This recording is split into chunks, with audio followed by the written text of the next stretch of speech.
tubiest of the tubiest, the best YouTube subscribers on the planet.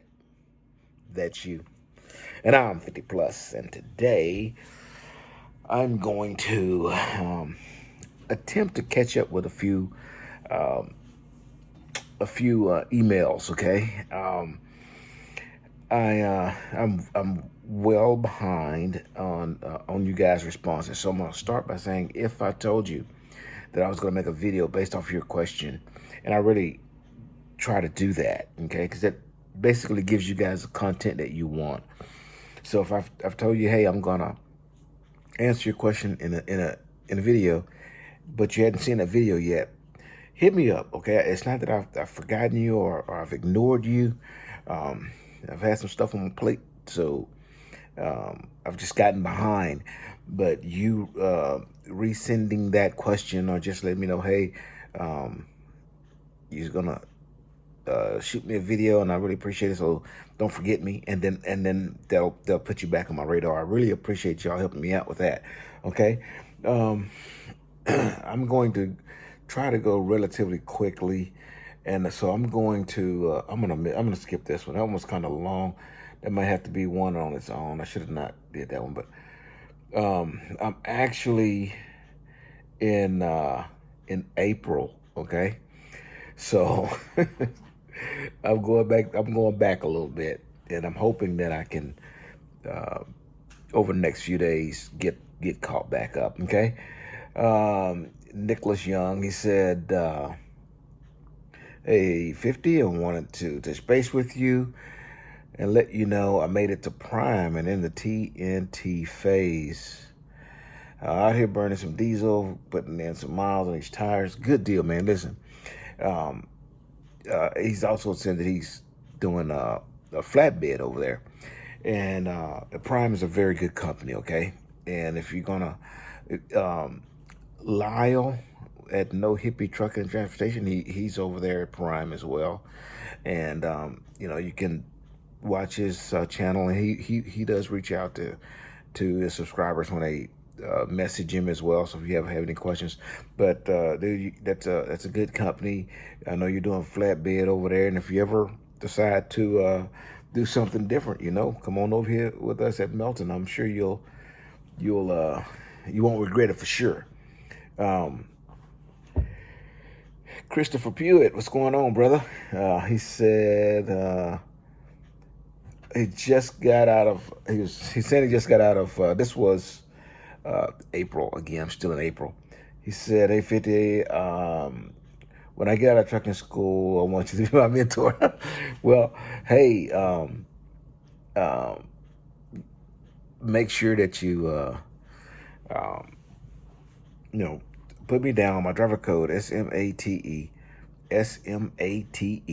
and then and let everybody know, and we're gonna see if we can make it happen. I can't say that that's gonna happen for sure. A lot of goes into it. There's some folk there at the terminal in Tulsa, and their sole job is to try to get a mesh that will happen that's the mesh to happen right. Okay, the two right people get together. That's what they do, man. I mean, and they do a pretty good job at that.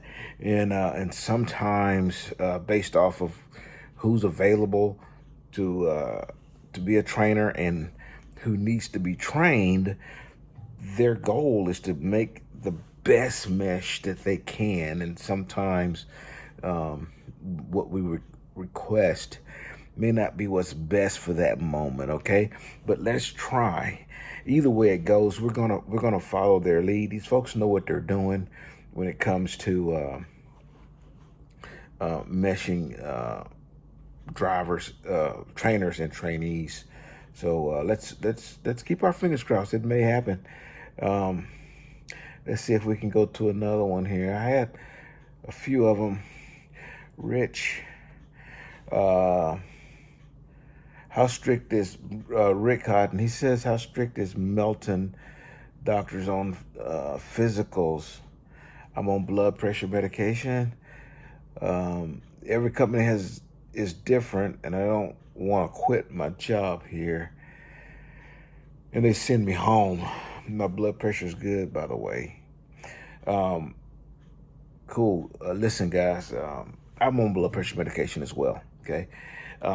Just like you had diabetes and other things, sleep app, you get to use a CPAP machine. These things do not disqualify you from coming out here and driving. Okay. So this is one of the reasons why I stressed you guys go get your DOT physical first, then go get your permit stuff before you go any further, okay? And the reason I keep asking you guys to do that is because you'll know whether or not something that is physically with you physically that will prevent you from becoming a driver, okay? And so I'm hoping that that this is going to help you out, okay? You can do it with being on blood pressure medication. You can do it with if you require a CPAP machine. Just go get the sleep apnea test done. Go to a DOT physician and get yourself cleared first, okay? They'll answer a lot of your questions. I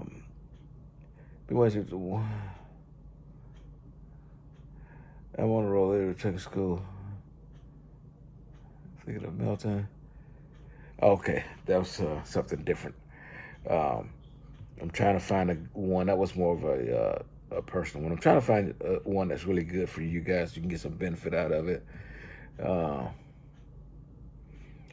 Let's keep going here. Okay. Carlos. He just let me know that he's going to get started with Melton. Actually, really soon here. He's supposed to be starting. His name is Carlos.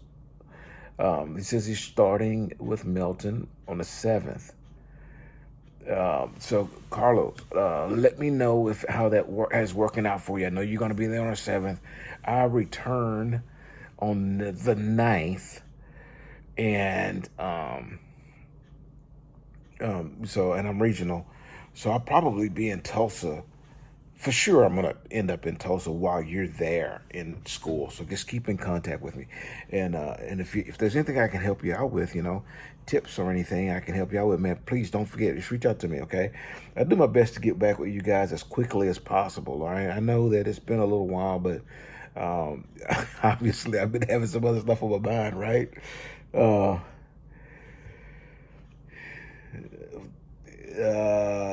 Back in the driver's seat.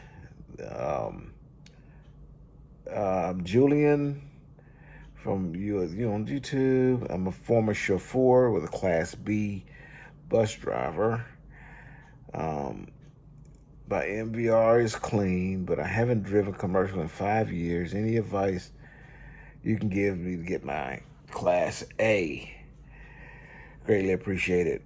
Julian, I'm not sure what state you're in, okay? And so how to change from a Class B to Class A may be state specific on that. And so check with your DMV. As long as you get your record clean, man. I guess it depends on what the rules are in your state. But go for it. Okay. And by the way, if any of you guys are thinking about getting a commercial driver's license, get a Class A and then get all your endorsements. And you never have to go through that. But Julian, do it, man. I know it's been a little while that you had reached out, and so I'm hoping that you hadn't given up. Okay. I apologize for the long delay in response. Let's see if I can get a one or two more before I'm running long. I'm not too long right now. My videos are normally almost 30 minutes. I'm not going to keep you on 30 minutes. I just want to, kind of get caught up with some of these. Shane, let's see what Shane says here. Oh, that's this guy wants me to contact him about a trucking funding deal. Basically selling myself. If it's something that can help a new guy, then yeah. But we're rookies, man. This is a rookie channel. We don't need to be worried about buying a truck right now. We're trying to get some experience. My name is Brian Lamb. I'm currently in management of automotive manufacturing. I've been a manufacturer for 20 years. I'm 42. I'm completely burned out. Um, I'm at my wit's end. I'm dedicated. I'm a dedicated company man, and I always work as many hours as needed to get the job done. Pull 24-hour shift. Oh shit, 26-hour shift once per while. I've been checking around and doing some research about trucking and the different companies. My top three are Swift Prime and CFI. I was curious your thoughts on those three and if I should get into trucking. I'm currently making $1,300 a week after taxes, so I don't know what your gross is because I don't know how much tax is taken out of your check and all that kind of stuff. So I don't know what your gross is. So I'll round it up to $1,500. I have no idea. Okay, so let's just say he's telling me that he's right now making $1,500 a week. He says, I realize I probably would not make that much starting out, at least. And the Swift recruiter I've been talking informed me that there are two schools in my area, two schools from St. Louis, Kansas City. I live close to St. Louis. Okay, basically, he wants to know if I read all of that. I just kind of skimmed the rest of it. Basically, Brian is wanting to know if it'd be a good choice to get into trucking and if he's going to make $1,500 a week. And well, for anybody who's in a good position right now, I'm gonna let that be the last one for right now. I'm just gonna mark that one. So tomorrow I'll pick up from there. But that's a good one to kind of give my opinion on. Okay, and I get this a lot with seasoned guys like myself who's been in an industry for quite a long time. I was in the automotive industry as well. Okay, and I was in upper management, even regional management for a while, and so I don't believe. First off, I was in automotive business. Excuse me, in the automotive business for over 25 years, and if I was driving trucks for 25 years, I couldn't touch the money that I was making in the automotive field at 25 years. Okay, that is first off, I would be. If I started at 50 years old, 25 years, I'm 75. So, you're not going to get, at least I would not have gotten out of trucking what I would have gotten out of the automotive industry. You follow what I'm saying? Because you build up to that. Okay. This is, way up there, six figures, way up there. Making some really, really, really good money in the automotive industry. And even you making $1,500 a week when you start off driving trucks, man, you got to start at the bottom just like anything else, and then work your way back up. And so you're gonna be somewhere around $1,000 gross every week, and taking home whatever it is, that's taken out of your check. Okay, but you're gonna gross about $1,000 a week. That's quite a bit less annually than you're working right now, and you're gone a lot in trucking. You're not home, man. And right now, you are. That counts for a lot. And so whenever we, I'm just going to be honest with you. You know, because I've always tried to be with you guys, just straight up.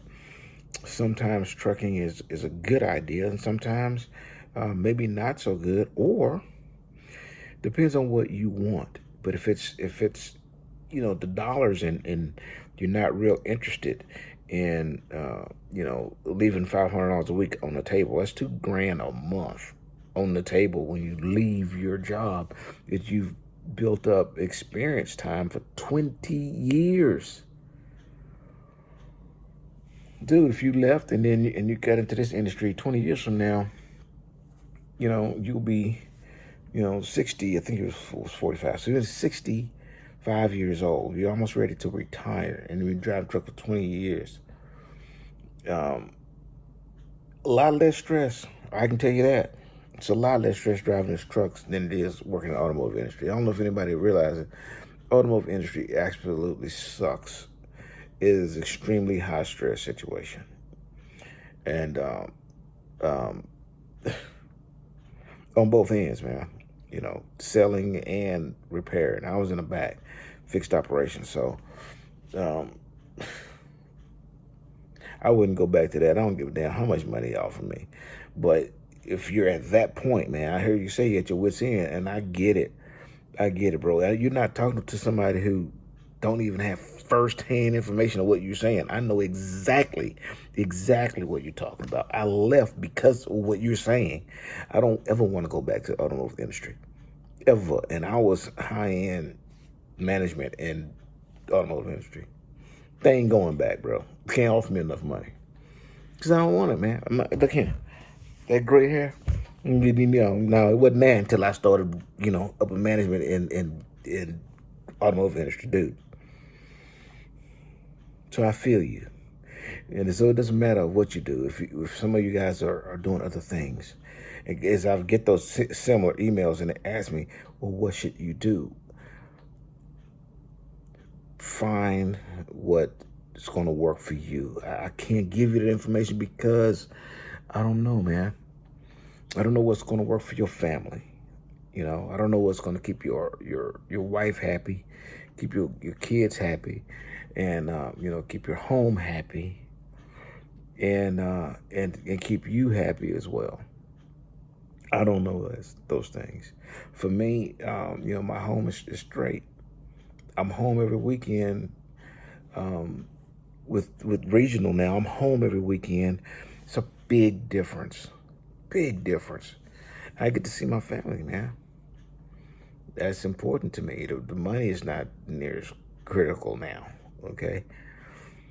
But family is. And sometimes you're going to have to make a decision whether or not that $500 that you're going to leave on the table is worth your sanity and worth the time with your family. As men, we have to make those type of decisions. They just suck.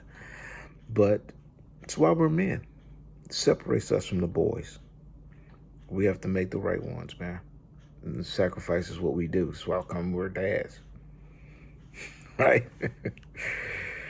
Well, guys, I appreciate your time. I hope I get to see you again. We'll talk more trucking. And so you guys know, I'm healing pretty good. I still have some nerve damage, and deal with some slight swelling in my ankles, or in the ankle, which is the reason I hadn't jumped back in a truck yet. It's because my ankle will swell up, and it's difficult for me to wear the type of footwear that I need to wear while proper PPE. Okay, steel toed, and then climbing up and down on the trailer, putting extra force on my ankle. I was, you know, kind of reluctant with that right now, and the doctors were as well. So we're gonna do the last tests on Monday, and then Tuesday the last test on Tuesday coming, and then I'm getting out of here, man. I'm ready to go burn some fuel, and get things going. But you know, as far as the numbness and the swelling, that's going to be the only thing left residual from the snake bite. And so Don't ever want to get bit by a rattlesnake. If you can, avoid the hell out of them. Okay? Until I see you again, deliver undistracted. Here's your boop. Boop.